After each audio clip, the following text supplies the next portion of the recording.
Hello students, welcome to enlighten tutorials. आज हम लोग एमसीक्यू सीरीज़ के chapter 3 pair of linear equations in two variables देखेंगे। तो पहले हम लोग उसका की पॉइंट्स जान लेते हैं इस चैप्टर में क्या क्या है। तो pair of linear equation in two variables कैसे रिप्रेजेंट करते हैं। इसमें हम लोग पावर नहीं देते हैं। इसमें A X plus B Y plus C equal to zero, या फिर a2x plus b2y plus c2 equal to zero.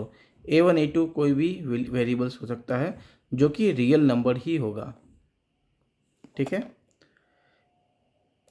If इसमें कुछ कंडीशंस है जो बहुत इज़ इम्पॉर्टेंट, क्योंकि बहुत सारे क्वेश्चंस में आते हैं। इफ़ पेयर ऑफ लाइंस, अगर दो लाइंस, दो लीनियर इक्वेशन के जो लाइंस है, अगर वो इंटरसेक्ट करते हैं, then a1 by a2 not equal to b1 by b2. That means a1 by a2 not equal to b1 by b2. Then pair of linear equation जो होगा वो consistent होगा यूनिक सॉल्यूशंस के साथ। ये एक कंडीशन है। ये हम लोग कंडीशन बहुत इंपॉर्टेंट है। इसके 3 कंडीशंस होते हैं। ये सारे कंडीशन बहुत इंपॉर्टेंट होते हैं। तो फिर से एक बार देखते हैं। अगर पेयर ऑफ लाइंस इंटरसेक्ट कर रहा होगा तब हमेशा a1 by a2 not equal to b1 by b2। इसका मतलब क्या हुआ, यहाँ पर कोई भी रियल नंबर्स हो सकते हैं। तो ये दो रियल नंबर सेम नहीं होंगे, ये दो रियल नंबर सेम नहीं होंगे। तो इसका ये मतलब हुआ। तो और ये लीनियर इक्वेशन क्या होगा, कंसिस्टेंट होगा और यूनिक सॉल्यूशन होगा। इसका सॉल्यूशन एक ही होगा। तो ये है कंडीशन 1। सेकंड कंडीशन क्या है, अगर बोथ लाइंस पैरेलल है, पहला में क्या था, इंटरसेक्ट कर रहा था, दूसरा में क्या है, बोथ लाइंस पैरेलल है, तब क्या होगा, a1 by a2 equal to b1 by b2 but not equal to c1 by c2।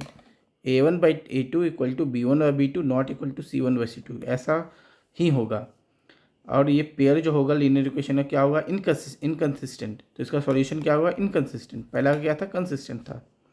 Now third condition क्या है, पेयर ऑफ लाइंस कोइंसिडेंट है अगर, तब इसमें क्या कंडीशन होगा, a1 by a2 equal to b1 और b2 इक्वल टू c1 और c2। मीन्स तीनों रियल नंबर्स जो दो इक्वेशन के होंगे सारे इक्वल होंगे।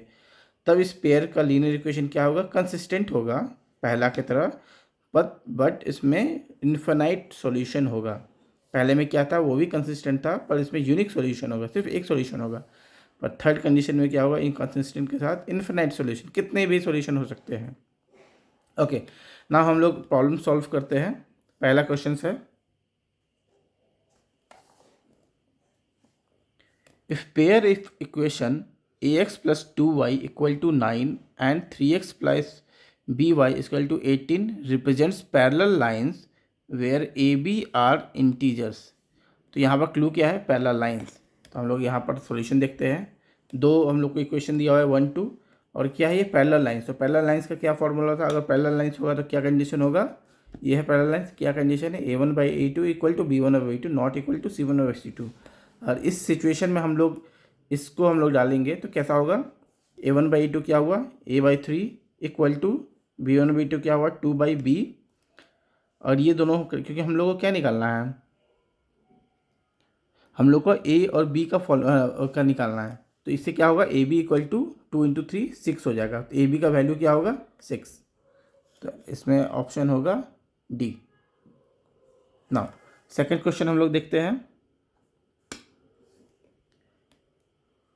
If the pair of equation 3x minus y plus 8 equal to 0 and 6x minus ry plus 16 equal to 0 represents coincident lines, then the values of r का value निकालना है।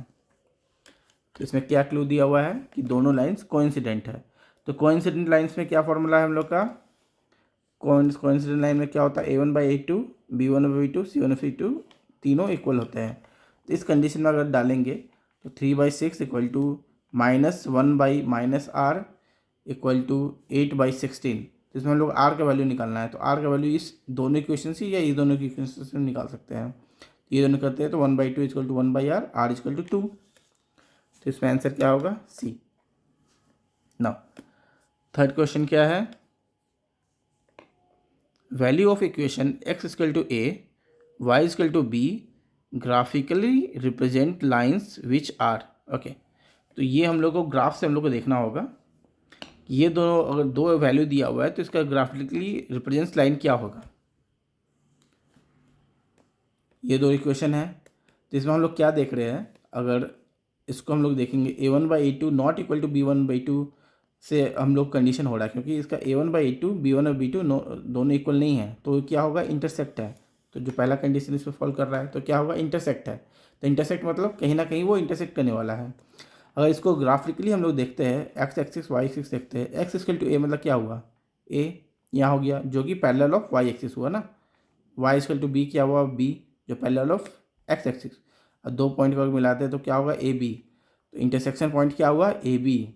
सो ये एक यूनिक सॉल्यूशन है, तो इसका आंसर क्या होगा, intersecting at a b. Okay, now students next question पे जाते हैं। Area of triangle formed by the line x by a plus y by b equal to 1 will be with the coordinate axis is. तो हम लोग को इस एक triangle दिया हुआ है, ट्राइंगल फॉर्म करना है इस इक्वेशन से और कोऑर्डिनेट एक्सिस निकालना है इसका। तो हम लोग सॉल्यूशंस पे आते हैं, x by a plus y by b equal to 1। तो इसको अगर हम लोग ऐसे चेक करेंगे तो ये कैसे होगा, यहाँ पर a है तो a बाई 0 हो गया। अब y का पॉइंट कहाँ है, b, 0b cuts the coordinate axis at, क्योंकि अगर इस पे देखेंगे तो इसका कोऑर्डिनेट क्या एक्सिस आ रहा है, a,0 a,0 b 0,b। दोनों को अगर इस लाइन को बनाते हैं तो क्या ट्रायंगल बना हम लोग को, 0ab। इस ट्रायंगल से हम लोग को, अगर इस ट्रायंगल का फॉर्मूला क्या होता है, हाफ बेस इंटू हाइट।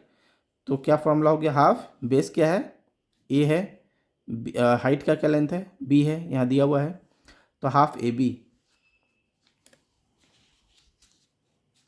इसका आंसर क्या होगा, half a b. Now next question पे बढ़ते हैं।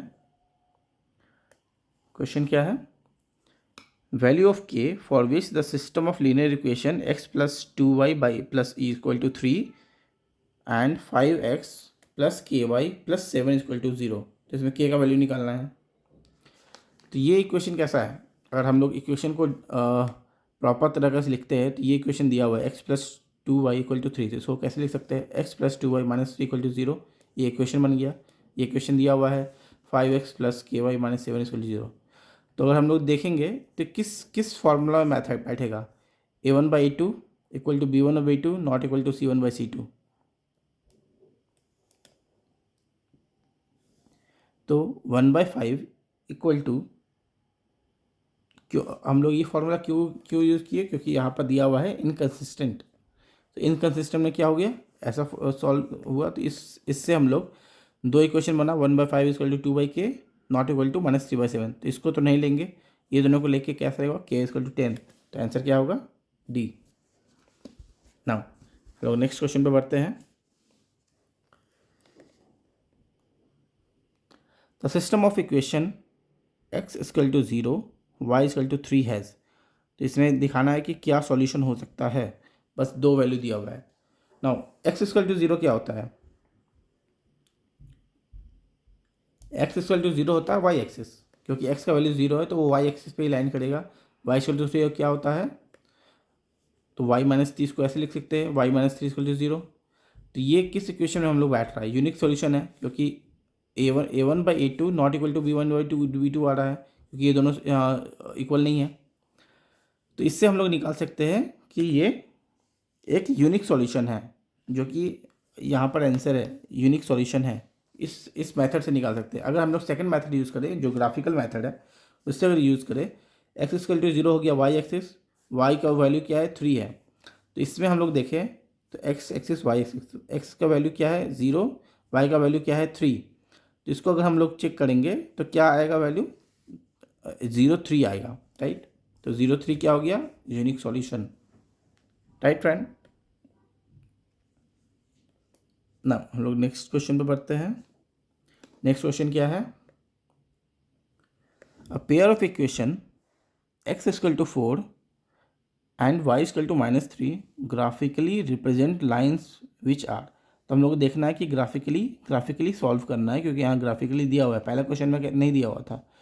इसमें हम लोग को ग्राफिकली रिप्रेजेंट करना है कि किस लाइन पे वो रिप्रेजेंट करेगा, ठीक है। क्या दिया हुआ है, एक्स इक्वल टू 4 दिया हुआ है, वाई इक्वल टू -3। अगर हम एक्स वाई एक्सिस बनाते हैं, x equal to 4 parallel to y axis, y equal to -3 तो नेगेटिव में आ गया है जो कि पैरेलल टू एक्स एक्सिस है। तो किस पॉइंट में मिल रहा है ये 4, क्योंकि हम लोग हमेशा एक्स को पहले लिखते हैं, वाई को बाद में लिखते हैं। तो ये -3 4 नहीं हो सकता, ये हमेशा 4 -3 होगा क्योंकि एक्स पहले आएगा। तो इंटरसेक्टिंग पॉइंट क्या है, 4 -3, इंटरसेक्ट एट 4 -3, जो कि सॉल्यूशन है सी। नाउ नेक्स्ट क्वेश्चन क्या है, if the pair of linear equation, दो लीनियर इक्वेशन दिया हुआ है 3k + 1x + 3y - 5 = 0 and 2x - 3y + 5 = 0 have infinite number of solution, then the value of k। यहाँ क्या क्लू है, इन्फिनाइट नंबर ऑफ सॉल्यूशन। तो इन्फिनाइट में क्या होता है, ये दो इक्वेशन है, क्या क्लू है, infinite number of solution. Infinite का क्या फॉर्मूला है, तीनों चीज़ इक्वल होगा, a1/a2 = b1/b2 = c1/c2। इसमें हम लोग चेक करेंगे तो क्या होगा, 3k + 1/2 = 3/5 3/5 3 एंड 3 by -3 एंड -5/5। इसमें अगर हम लोग चेक करेंगे तो क्या निकलेगा, 3k + 1/2 = -2। तो k का वैल्यू क्या हो गया, -1। तो इसमें आंसर क्या होगा, डी। नाउ नेक्स्ट क्वेश्चन क्या है, if the pair of linear equation 2k - 3y = 0 है एंड kx + 6y = 0 है, has non zero solution, then the value of k। या हिंट क्या है, नॉन ज़ीरो सॉल्यूशन। तो ये दो इक्वेशन है, उसका क्या हिंट है, नॉन ज़ीरो सॉल्यूशन। तो नॉन ज़ीरो सॉल्यूशन में क्या होता है, a1/a2 = b1/b2, ये कंडीशन होता है नॉन ज़ीरो सॉल्यूशन में, ये होता है। तो इसमें हम लोग क्या करेंगे, 2/k = -3/6। तो इससे k का वैल्यू क्या हो गया, -4, जो कि आंसर है C. Now next last question क्या है, the point of intersecting of the line represented by 3x - y = 3 and y axis is given by. So हम लोग क्या निकालना है, तो हम लोग को y एक्सिस का निकालना है। तो एक क्या है दिया है, 3x - y = 3 कंडीशन दिया है। y एक्सिस क्या हो गया, अगर सिर्फ y एक्सिस दिया हुआ इसका मतलब क्या हुआ, x = 0। और x = 0 है, इसका मतलब y एक्सिस, y = 0 क्या होता है, x एक्सिस। तो दो चीज़ दिया हुआ है हम लोग के पास। और हम लोग इसको ग्राफ में निकालेंगे तो कैसा होगा,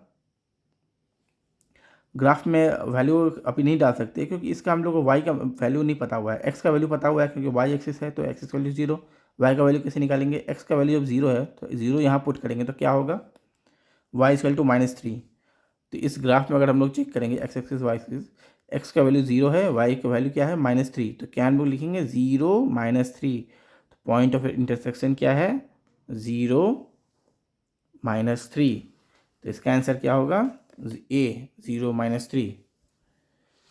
सो ओके स्टूडेंट्स, ये था हम लोग का थर्ड चैप्टर। हम लोग नेक्स्ट चैप्टर 4 भी क्वालिटी के क्वेश्चन भी सॉल्व करेंगे। आप प्लीज़ लाइक और सब्सक्राइब कर दीजिए ताकि आपको अगले नोटिफिकेशन मिले। Thank you students.